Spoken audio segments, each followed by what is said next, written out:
பொதிகை தொலைக்காட்சியினர்கள் அனைவருக்கும் அன்பான வணக்கம். குருமகிமை நிகழ்ச்சியில் பல்வேறு ஆலயங்களுக்கு நாம் பயணப்பட்டு அந்த ஆலயத்தின் அற்புதமான சந்நிதிகளோட தரிசனத்தோட குருமார்களோட சிறப்புகளை நாம் பார்த்து கொண்டு வருகிறோம். இன்றைய தினம் நாம் இருக்கக்கூடிய ஆலயம் சென்னை மாநகரத்தில் பிரதானமான இடமான ஆதம்பாக்கத்தில் முத்தியால் ரெட்டி நகர் என்று சொல்லப்படக்கூடிய ஒரு நகரில் இருக்கக்கூடிய ஆலயத்தில் நம்ம இருக்கோம். இந்த ஆலயத்தின் திருநாமம் சிவா விஷ்ணு ஆலயம். ஒரு சைவத்திற்கும் சந்நிதி உண்டு, ஒரு வைணவத்திற்கும் சந்நிதி உண்டு.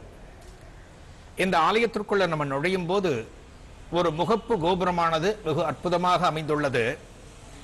அந்த முகப்பு கோபுரத்தில் பரமேஸ்வரனும் பரமேஸ்வரியும் அமர்ந்த திருக்கோலத்தில் நம்மை வரவேற்பது போன்ற ஒரு காட்சியில் தரிசனம் தருகிறார்கள். அற்புதமான இந்த ஆலயத்திற்குள்ள நம்ம நுழைஞ்ச உடனே எல்லா இடத்திலையும் முதலாக தரிசனம் யார் தருவார் என்றால் மூல முதல்வன் விநாயகப் பெருமான். அதே போல இந்த ஆலயத்துக்குள்ள நம்ம நுழைஞ்ச உடனே நமக்கு இடது பக்கமாக நமக்கு தரிசனம் தந்து கொண்டிருக்கிறார் லக்ஷ்மி விநாயகர். தற்போது நாம் அனைவரும் தரிசித்துக் கொண்டிருப்பது லக்ஷ்மி விநாயகர் திருச்சன்னதியை. இந்த சந்நிதியில் அமர்ந்து கொண்டு இன்றைய நிகழ்ச்சியை நாம் துவங்குகின்றோம். ஒரு விநாயகப் பெருமானை பற்றி நம்ம சொல்லும் போது நாம் அதிகம் சொல்லக்கூடிய விஷயம், நமது பக்திக்கு இந்த விநாயகப் பெருமான் வெகு எளிதில் செவிசாய்த்து விடுவார்னு நம்ம சொல்லுவோம். எத்தகைய தெய்வமுமே பக்தனிடமிருந்து எதை எதிர்பார்க்கும் என்றால், நம் மனதில் இருக்கக்கூடிய பக்தியின் ஆழத்தை தான் ஒவ்வொரு தெய்வமும் நம்மிடம் எதிர்பார்க்கும். ஒரு தெய்வத்திடம் நாம் அபரிமிதமான பக்தியை வைத்து ஒரு பிரார்த்தனையை அந்த தெய்வத்திடம் தெரிவித்து நாம் அந்த பிரார்த்தனையை நிறைவேற்ற வேண்டுமென்றால் நமது பக்தியில் ஒரு ஸ்திரத்தன்மை இருக்க வேண்டும். அதாவது ஒரு ஆழமான ஒரு நம்பிக்கை இருக்க வேண்டும். இதற்கு என்ன சொல்லுவாங்க அப்படின்னா, தியானம் அப்படின்னு இன்னொரு வகையில சொல்லுவாங்க இந்த வார்த்தையை. ஒரு தெய்வத்தை நாம் தரிசனம் செய்து கொண்டிருக்கும் போது அந்த தெய்வத்தை நமது உள் மனதுக்குள் வாங்கி அந்த தெய்வத்தை நம்ம உள்ள வச்சுட்டு நம்ம பிரார்த்தனை பண்ணினோம் அப்படின்னா நம்ம பிரார்த்தனை இன்ஸ்டன்ட்னு சொல்றோம் இல்லையா, அது போல அந்த பிரார்த்தனை உடனே நிறைவேறிடும். இந்த தியானம் அப்படிங்கிற வார்த்தை நமக்கு கொஞ்சம் கஷ்டமான வார்த்தையா இருந்தாலும் ரொம்ப எளிமையான செயல்பாடு. அது தியானம் அப்படிங்கிறது கான்சன்ட்ரேஷன் சொல்லலாம், நமது கவனம் அப்படின்னு சொல்லலாம்.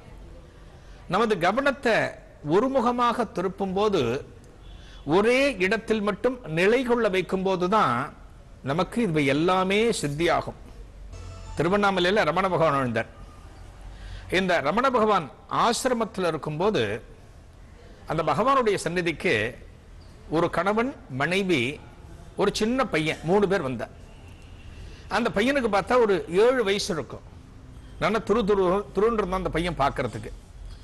இவர்கள் 3 பேரும் ரமண பகவானோட சந்நிதிக்கு வந்து அந்த மகரிஷிக்கு ஒரு நமஸ்காரத்தை செய்துவிட்டு பகவானுக்கு எதிரில் அமர்ந்து கொண்டார்கள். பகவான் பார்க்கிறார். பகவானுக்கு அன்றைய தினம் 1-2 சிஷ்யர்கள் மட்டும்தான் பக்கத்தில் இருக்கா, வேறு பக்தர்கள் எவருமே கிடையாது. இவர்கள் 3 பகவானுக்கு எதிர்த்தாப்புல அமர்ந்து கொண்டிருக்கிறார்கள். பகவான் அவர்களை பார்த்து, என்ன விஷயம், எங்க வந்திருக்கீங்க, நீங்க இதே திருவண்ணாமலையா, நீங்க எந்த தெருவில் இருக்கீள் அப்படின்னு பகவான் குசலம் விசாரிக்கிறார். அவர்களும் எந்த தெருவில் திருவண்ணாமலையில் வசிக்கிறோம் என்பதை சொல்லிவிட்டு, எங்களோட பையனுக்கு ஒரு சந்தேகம் வந்துடுத்து திடீர்னு.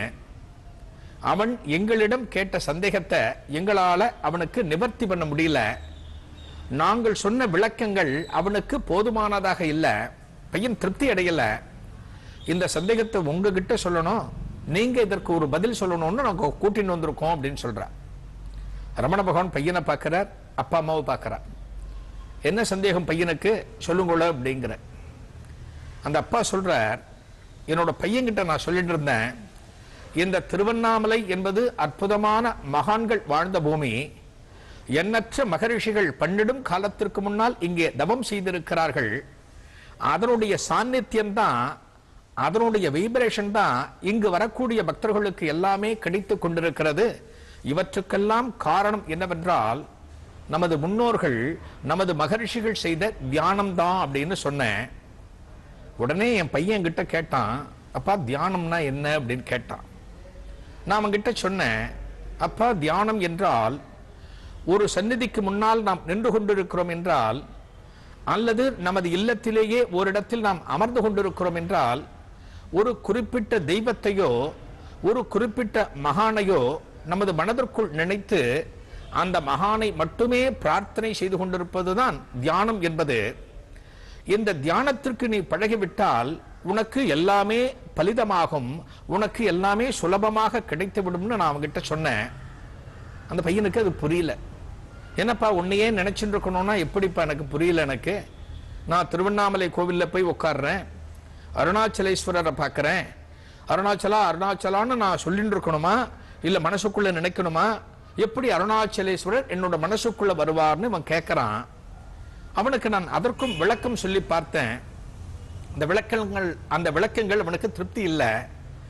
சரின்னு உங்ககிட்ட கூட்டிட்டு வந்தேன். நீங்கள் மிகப்பெரிய மகானாயிற்று, எனது மகனுக்கு நீங்கள் ஒரு விளக்கத்தை கொடுக்கலாமே, தியானம் என்றால் என்னவென்று இவனுக்கு சொல்லலாமே அப்படின்னு நான் கூட்டிட்டு வந்தேன்னு சொல்றேன். ஒரு பிள்ளையார் சன்னதிக்கு வந்தோம் அப்படின்னா நெத்தியில குட்டிக்கிறோம், தோப்புக்கரணை போடுறோம், எல்லாமே பண்றோம். அது பண்ணா மட்டும் போராது. அந்த விநாயக பெருமானை நம்ம மனசுக்குள்ள கொண்டு வந்து ஆத்மார்த்தமாக ஒரு நிமிடம் நாம் பிரார்த்தனை செய்தாலே அந்த பகவான் மனம் குளிர்ந்து விடுவார். அந்த தியானத்தை பத்தி தான் ரமணர் சொன்ன விஷயத்தை தற்போது நான் சொல்லிக் கொண்டிருக்கிறேன். இந்த ரமண பகவான் என்ன பண்றார், இந்த பையனை பார்க்கிறார். ஏண்டா உனக்கு தியானம்னா என்னன்னு தெரியணுமா அப்படின்னு ரமண மகரிஷி பையன்கிட்ட கேட்கிற. ஆமா சுவாமி, எங்க அப்பா அம்மா சொன்னாங்க, எனக்கு புரியல சாமி, நீங்க சொல்லுங்க சாமி அப்படிங்கிறான். ரமண பகவான் என்ன பண்ணார், அன்றைய தினம் சமையல் கட்டில் இருக்கக்கூடிய ஒரு பணியாளரை கூப்பிட்டார். சமையல் கட்டில் இருக்கிற பணியாளரை கூப்பிட்ட உடனே அவர் வேகமா வந்து ரமண பகவான் கிட்ட நிற்கிறார். உடனே ஒரு தோசை கல்லுல ஒரு நல்ல தோசையை சூடா போட்டு இங்க கொண்டு வா அப்படிங்கிற. ஒரு தோசையை போட்டு கொண்டு வான்னு சொன்ன உடனே இந்த சமையல் கட்டு பணியாளர் உள்ள போயிட்டார்.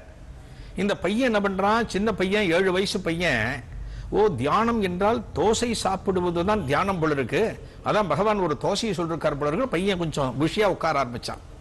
அப்பா அம்மாவுக்கும் என்னடான்னு புரியல. என்னடா தியானத்தை கேட்டா தோசையை கொண்டு வர சொல்றாருன்னு பார்த்துட்டு இருக்கா. அமைதியா இருக்க. அந்த தோசை ஒரு 2-3 நிமிஷத்துல வந்து கொடுத்து, அற்புதமான ஒரு தோசை வந்து கொடுத்து, மணக்க மணக்க இருக்கு, ஆவி வந்துட்டு இருக்கு. ஒரு இலையை அவனுக்கு முன்னாடி போட சொல்றார்.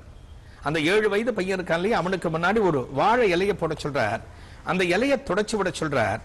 அந்த இலையில இந்த தோசையை போட சொல்றார். பக்கத்துல ஒரு டம்ளர் ஜலத்தை வைக்க சொல்றார். பையனுக்கு தோசையை பார்த்த உடனே சுத்தி இருக்கிறது எல்லாமே மறந்து போச்சு. இந்த தோசையை பிக்கலாம், தோசையை சாப்பிடலாங்கிற கவனம் அந்த பையனுக்கு வந்து அந்த தோசையை பார்க்க ஆரம்பிக்கிறான். பகவான் தன்னை எப்ப சாப்பிட சொல்லுவார்னு பார்க்க ஆரம்பிக்கிறான். பகவான் என்ன சொல்றார், இந்த பையனை பார்க்கிறார். டேய், உன் இலைக்குல உனக்கு முன்னால் விரிக்கப்பட்ட வாழை இலையில ஒரு தோசை போட்டிருக்கு. இந்த தோசையை நீ சாப்பிட ஆரம்பிக்கணும். நீ எப்ப சாப்பிட ஆரம்பிக்கணும் அப்படின்னா, நான் வந்து அப்படின்னு ஒரு செய்கை பண்ணுவேன், ஒரு வார்த்தையை சொல்லுவேன், அப்படின்னு சொல்லுவேன். நான் சொன்ன உடனே நீ அந்த தோசையை விண்டு சாப்பிட ஆரம்பிக்கணும். அடுத்து நான் அப்படிங்கிற ஒரு வார்த்தையை சொல்லுவேன். வார்த்தை நான் அடுத்து சொல்லும் போது உனது இலையில் தோசை இருக்கக்கூடாது, நீ தோசை முழுக்க சாப்பிட்டுக்கணும், சம்மதமாக இருக்கு அப்படிங்கிற. பையன் தோசையை பார்த்த உடனே எல்லாத்துக்கும் சம்மதம் சொல்லிட்டான். சரி பகவானே, நீங்க சொல்லுங்க, நான் சாப்பிட்றேன். நீங்க அடுத்து இப்ப சொல்றோம், அப்ப இலையில தோசை இருக்காது அப்படிங்கிறான் பையன். பையன் ரெடியா கைய தோசையில வச்சுட்டு இருக்கான். பகவான் எப்ப சொல்லுவார்னு பார்த்துட்டு இருக்கான். இந்த அப்பா அம்மா பக்கத்துல இருக்க. பகவான் ரமணர் என்ன பண்றார், இந்த பையனை பார்த்துட்டு ஒரு நிமிஷம் கழிச்சு அப்படின்னு ஒரு சைகையை சொல்றார், ஒரு வார்த்தையை சொல்றார், அப்படின்னு சொல்றார். இந்த பையன் என்ன பண்றான், உடனே தோசையை மெல்ல பிக்க ஆரம்பிக்கிறான், கடன்னு சாப்பிட ஆரம்பிக்கிறான். முக்கால்வாசி தோசை வாய்க்குள்ள போன பிறகு ஒரு கால்வாசி தோசை மட்டும் இருக்கு. ஏன்னா பகவான் அடுத்து வார்த்தை சொல்லல. அடுத்து வார்த்தை சொன்னால்தான் இந்த இலையில இருக்கிற தோசை காலியாகணும், அதான் அக்ரிமெண்ட். அதனால இந்த பையன் என்ன பண்றான், மெல்ல சின்ன சின்ன வில்லலா எடுத்து சாப்பிட்டு ஒரே ஒரு சின்ன வில்லல மட்டும் அந்த இலையில வச்சுட்டு இருக்கான். தோசையை பார்க்கறான், பகவானை பார்க்கறான், தோசையை பார்க்கறான், பகவானை பார்க்கறான். பகவான் அடுத்த எப்ப சொல்லுவாரோ அந்த நேரத்துல இந்த தோசையை எடுத்து வாயில போட்டுட்டோம் அப்படின்னா இந்த போட்டியில நம்ம ஜெயிச்சுட்டோம் அப்படின்னு இந்த பையன் நினைச்சுட்டு இருக்கான். பகவான் பார்த்துட்டு இருக்கார் பையனை. அவனோட இலையை பார்க்கிறார். அவனோட இலையில இருந்த அந்த சின்ன தோசை வில்லல பார்க்கிறார். அடுத்து பகவான் அப்படின்னு சொல்றார். இந்த பையன் சட்டுன்னு அந்த தோசை வில்லல் எடுக்கிறான், தனது வாய்க்குள்ள போடுறான், சாப்பிட்டு முடிக்கிறான், இலை காலி ஆயிடுது. பகவான் பார்க்கிறார் பையனை. பகவான் அவரோட அப்பா அம்மாவை பார்க்கிறா. பார்த்துட்டு பகவான் சொல்றாராம், இதுதான் தியானம் அப்படிங்கிறாராம். இதுதான் தியானம்னா அப்பா அம்மா புரியாம பார்க்கறா, பையனும் புரியாம பார்க்கறான். அதன் பிறகு பகவான் ஆரம்பிக்கிறார். அந்த பையனை பார்த்துட்டு சொல்றார், டேய் பையா, உனக்கு தியானம்னா என்னன்னு தெரியணும்னு சொன்னேன். உனது இலையில ஒரு தோசையை போட சொன்னேன். அந்த தோசையை நீ சாப்பிட்றதுக்கு நான் ஒரு நிபந்தனையை விதித்தேன். நான் அப்படிங்கிறது எப்ப சொல்றேனோ அப்பத்தான் நீ எடுத்து சாப்பிட ஆரம்பிக்கணும்னு சொன்னேன். அடுத்து அப்படிங்கிற வார்த்தையை நான் சொல்லும் போது உனது இலையில தோசை இருக்கக்கூடாதுன்னு சொன்னேன். இந்த போட்டியை நான் உன்னிடம் சொன்ன பிறகு உனது கவனம் எங்கே இருந்தது என்றால் இந்த தோசையிடம் எனது முகத்திலுமாக இருந்தது. இதை ரெண்டை தவிர எந்த இடத்திலும் உனது கவனம் சிதைந்து போகவில்லை. உனது பார்வையானது எந்த இடத்திலும் போகல. இந்த தோசை, என்னோட முகம், இந்த ரெண்டு இடத்துல மட்டும்தான் உன்னோட கவனம் இருந்தது. இதே போலத்தான்ப்பா ஒரு பிள்ளையாருக்கு முன்னாடி நீ நிற்கிற, ஒரு அருணாச்சலேஸ்வரர் முன்னாடி நீ நிற்கிற அப்படின்னா அந்த தெய்வத்தை மட்டுமே பார்த்து கொண்டிருக்க வேண்டும். இந்த சந்நிதியில் எத்தனை பேர் இருக்கிறார்கள், இவர்களெல்லாம் என்ன செய்து கொண்டிருக்கிறார்கள் என்கின்ற சிந்தனை ஏதும் இல்லாமல் அந்த தெய்வத்தை மட்டுமே பார்த்து தரிசித்து அந்த தெய்வத்தை உனது மனதுக்குள் நீ கொண்டு வர ஆரம்பித்தால் அந்த தெய்வம் உன்னோட மனசுல உட்காரும். நீ என்ன சொல்றியோ, நீ என்ன உத்தரவிடுகிறாயோ, இவை அனைத்தையும் அந்த தெய்வமானது கேட்க ஆரம்பிக்கும். இதுதானப்பா தியானம் அப்படின்னு ரமணர் சொன்ன பிறகுதான் இந்த அப்பா அம்மாவுக்கே தியானத்தோட கான்சென்ட்ரேஷன் எந்த அளவுக்கு இருக்கணுங்கிறது அப்பதான் புரிஞ்சது. நம்மெல்லாம் இன்னைக்கு வாழுற உலகத்துல நிறைய ஸ்ட்ரெஸ் நிறைய இருக்கு, நிறைய மனக்குழப்பங்கள் இருக்கு. தியானம் எதற்கு நமக்கு பயன்படும் என்றால், ஒரு நாளைக்கு ஒரு 10 நிமிஷம் 15 நிமிஷம் கண்ணை மூடி நாம் இந்த உலகத்திலேயே இல்லாமல் ஒரு புது உலகத்தில் இருப்பதாக நாம் கற்பனை செய்து கொண்டு அமர்ந்தால் அதுதான் உண்மையான தியானம் என்று சொல்லப்படும். அந்த புது உலகத்தில் நாம் இருக்கின்ற வேளையில நமக்கு பிடித்த மகானையோ நமக்கு பிடித்த தெய்வத்தையோ நாம் மனதில் கொண்டிருக்க ஆரம்பித்தால் அதுதான் பக்தி என்று சொல்லப்படும்.